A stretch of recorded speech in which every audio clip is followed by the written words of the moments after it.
بسم اللہ الرحمن الرحیم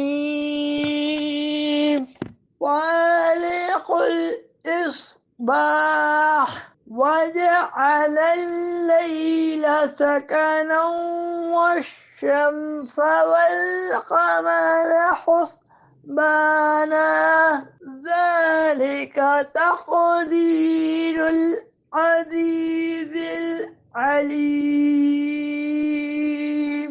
وہ تاریکی کو چاک کر کے صبح نکالنے والا ہے، اور اس نے رات کو آرام کا ذریعہ بنایا، اور اس نے سورج اور چاند کو اوقات کے حساب کا ذریعہ بنایا.